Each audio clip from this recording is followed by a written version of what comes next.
नमस्कार दोस्तों। तो फिर हम आज एक नए वैकेंसी के साथ बिग अपॉर्चुनिटी ये मिला है कि ऐसा बहुत खोजने के बाद ये कंपनी मुझे मिली है। और ये बेसिकली बीटेक स्टूडेंट के लिए बहुत अच्छा अपॉर्चुनिटी है। अगर जिसने अच्छे से तैयारी की होगी उनके लिए ये अप्रेंटिसशिप परफेक्ट बैठती है, क्योंकि इसमें टेस्ट लिया जाएगा और ये कंपनी में बहुत अच्छा सैलरी पे की जाती है, स्टाइपेंड जिसको स्टाइपेंड बोलते हैं। तो ये बहुत बड़ा अपॉर्चुनिटी है जीईटी के लिए, ग्रेजुएट इंजीनियरिंग ट्रेनिंग के लिए। तो इसीलिए आप लोग से अनुरोध है कि इसको ज़्यादा से ज़्यादा शेयर कीजिए और सारे लोगों तक पहुंचा दीजिए, ताकि वो लोग को भी हेल्प हो जाए और इसमें फिलअप कर सके। तो आज हम लोग इस कंपनी के बारे में, ये एक रिफाइनरी कंपनी है, ठीक है। और ये कंपनी आपको हम बता देते हैं, इसका नाम है Numaligarh refinery limited, okay. GS road, Christian बस्ती, गुवाहाटी आसाम में निकला हुआ है। तो देख सकते हैं सारे लोग के लिए निकला हुआ है, आसाम में निकला हुआ है ये। तो हम लोग आगे देखते हैं about the Numaligarh refinery limited के बारे में दिया गया है। अब तो उसको पढ़ने की कोई जरूरत नहीं, चलिए हम लोग डायरेक्ट वैकेंसी के बारे में देखते हैं, कितने पोस्ट आए हैं डिटेल से। देखिए तो ये देख सकते हैं, ये डिटेल ऑफ वैकेंसी दिए हुआ है। ग्रेजुएट इंजीनियर ट्रेनिंग के लिए है, सिविल के लिए टोटल पोस्ट जो है 6 है, और मैकेनिकल के लिए 20 पोस्ट है, इंस्ट्रूमेंटेशन के लिए 11 पोस्ट है, इलेक्ट्रिकल के लिए 8 पोस्ट है, और केमिकल के लिए 10 पोस्ट, कंप्यूटर साइंस के लिए 5 पोस्ट, मेटलर्जिकल के लिए 1 पोस्ट, कॉमर्शियल ट्रेनिंग के लिए 3 पोस्ट, और अकाउंटेंट असिस्टेंट अकाउंट्स ऑफिसर के लिए 2 है। तो इसमें देख सकते हैं ये डिटेल ऑफ वैकेंसी था। तो सारे लोग देख लीजिए अच्छे से और इसको फिलअप ही कर लीजिए, क्योंकि ऐसा चांस नहीं मिलता है। और इसका स्टार्टिंग डेट हो चुका है, स्टार्ट हो चुका है ये फॉर्म 24/7/2021 से ही है, और इसका लास्ट डेट 13 तारीख को है, 13 अगस्त 2021 तक है। तो इसको अप्लाई कर लीजिए। उसके बाद देखते हैं इसका डिटेल क्या क्या मांगता है। इसमें सिविल के लिए है, फर्स्ट क्लास डिग्री होना चाहिए, ठीक है, 4 ईयर का कंप्लीट होना चाहिए, उसमें 65% मार्क होना चाहिए।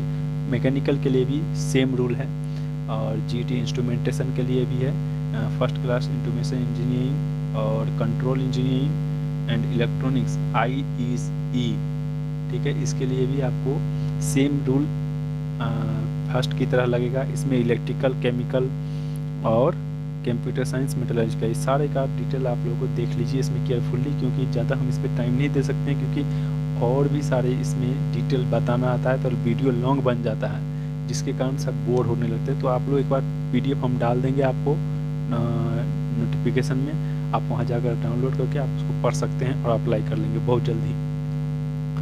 तो इसमें असिस्टेंट ऑफिसर के लिए क्या चाहिए देख सकते हैं। Qualifying degree 2 years full time post graduate degree in commerce MCOM from a recognised university. तो ये किसके लिए था, असिस्टेंट ऑफिसर के लिए। और असिस्टेंट अकाउंट्स ऑफिसर के लिए भी दिया हुआ है, CA होना चाहिए, इंटर पास होना चाहिए। और उसके बाद एज लिमिट देख लीजिए, 32 साल होना चाहिए, उससे कम अंदर में होना चाहिए। 3 इयर्स पोस्ट क्वालिफाइंग डिग्री होना चाहिए। टर्म एंड कंडीशन देख लीजिए क्या क्या टर्म एंड कंडीशन है, ये जरूरी है। Candidates who passes the required qualification of the date of advertisement, okay. और उसके बाद फुल टाइम रेगुलर कोर्स होना चाहिए, ठीक है। उसमें कोई भी ये नहीं होना चाहिए कि आप जैसे लेटरल से हम लोग कर लेते हैं, बहुत सारे लोग कर लेते हैं लेटरल से, तो वो सब नहीं होना चाहिए, रेगुलर होना चाहिए, ठीक है। CGPA GPA पता होना चाहिए।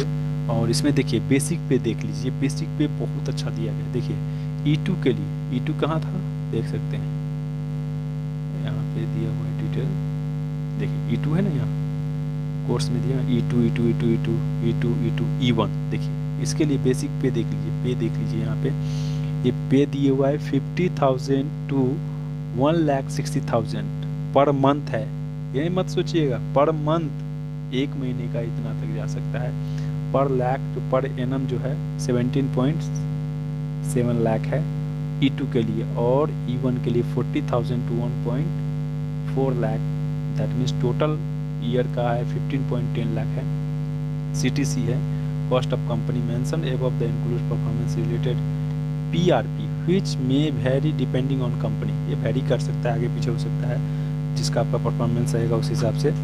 Stipend per month paid consolidated stipend per month. After successfully completion of training, they will be considered for placement in officer grade E2 and E1. हाँ, आपका जब अगर ट्रेनिंग कंप्लीट होता है उसके बाद आपको प्लेसमेंट के लिए भी ऑफिसर ग्रेड का आपको अपॉर्चुनिटी मिलेगा वहाँ करने के लिए। तो 1 साल के लिए उसका पीरियड मिलेगा आपको काम करने के लिए वहाँ। तो आप लोग देख लेंगे अच्छे से, क्योंकि ये ऐसा अपॉर्चुनिटी नहीं मिलता है। और प्लेसमेंट देख लीजिए कैसे होगा। The selected candidates may be posted in any location, department, function और ब्रांच ऑफ द कंपनी और holding company, subsidiary, associate and और एफिलिएट कंपनी और एनी ज्वाइंट वेंचर कंपनी और deputed to any department of government of India, PSU। तो ये PSU level का ये आपका GT है, तो ये कंपनी है। तो आप लोग ज़्यादा से ज़्यादा इसमें भरे और इसका लाभ उठाए। उसके बाद सिलेक्शन प्रोसेस देख लीजिए कैसे सिलेक्शन होगा, क्योंकि ये बहुत ज़रूरी चीज़ है। कंसिस्ट ऑफ कंप्यूटर CBT एक टेस्ट लिया जाएगा, पर्सनल इंटरव्यू होगा और group task of short listed candidate. ठीक है, उसको ग्रुप टास्क दिया जाएगा अगर शॉर्ट लिस्टेड होंगे तो। Claiming for fulfil the all eligibility criteria, मतलब जो भी आपका एलिजिबिलिटी क्राइटेरिया है उसमें फुलफिल होना चाहिए। उसके बाद क्वेश्चन क्या क्या आएगा CBT में, तो देख सकते हैं सेक्शन A के लिए technical professional knowledge comprising of question related to qualifying degree required for the applied post. उसके लिए टेक्निकल को सेक्शन के लिए आपको टेक्निकल क्वेश्चन उसके बारे में पता होना चाहिए, सारे चीज़ डिटेल से।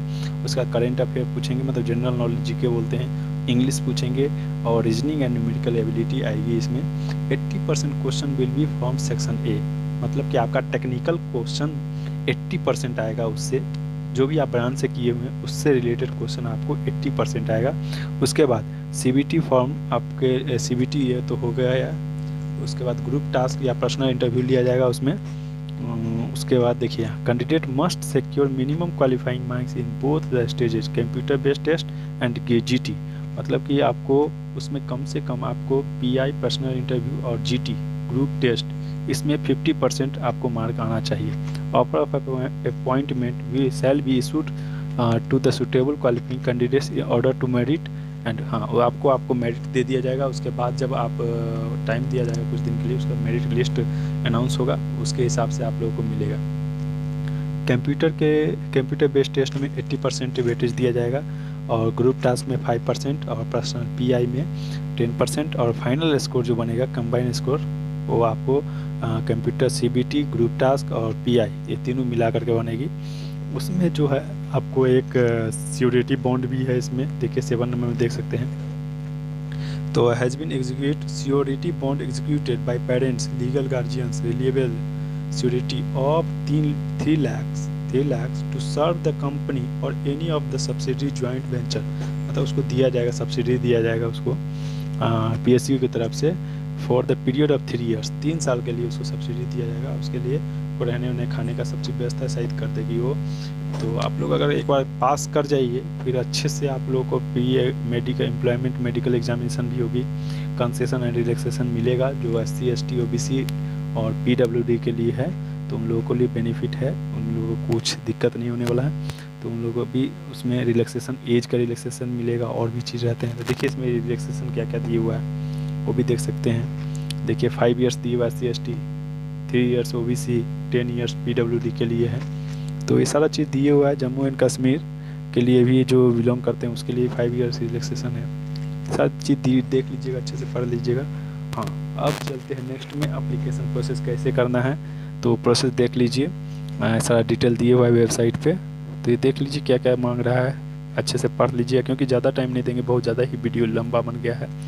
और एप्लीकेशन फ़ी देख लीजिए क्या क्या मांगा है। SC ST के लिए कोई भी फ़ी नहीं लगेगा। उसके बाद OBC और जनरल के लिए 500 रुपये है, ठीक है। और ये सारा डिटेल है तो आप देख लीजिए। Once paid will not be refundable, ये रिफंडेबल नहीं है, नॉन रिफंडेबल है, तो देख लीजिएगा सही से। ओनली इंडियन नेशनल जो सिर्फ जो इंडिया के होंगे वही लोग अप्लाई कर सकते हैं। NRL candidates help desk can भी, हाँ ये अपने लोग, आप जिसको भी ज़रूरत है अगर किसी तरह का इंक्वायरी चाहिए तो इन नंबर पर कॉल कर सकते हैं या तो मेल कर सकते हैं, इनको कोई इंक्वायरी मिल जाएगी सारा डिटेल। तो ये सब सारा था पोस्ट के बारे में। तो बस आज के लिए इतना ही। ये ऐसा बिग अपॉर्चुनिटी जल्दी नहीं मिलता है, तो आप लोग अच्छे से इसमें अप्लाई कर लीजिए। और किसी तरह का हेल्प चाहिए इसमें तो आप हम लोगों को कमेंट कीजिए, हम आपको पर्सनली उस वीडियो में आपको बताएंगे। और ये फॉर्म फिलअप करने के लिए बताएंगे तो हम लोग फॉर्म फिलअप करके भी दिखा देंगे। तो बस इतना ही है आज के लिए। आई होप आप लोग अच्छे होंगे, अच्छा लगा होगा। आप लोग शेयर और सब्सक्राइब और लाइक ज़रूर कर दीजिएगा, क्योंकि मैं इस तरह से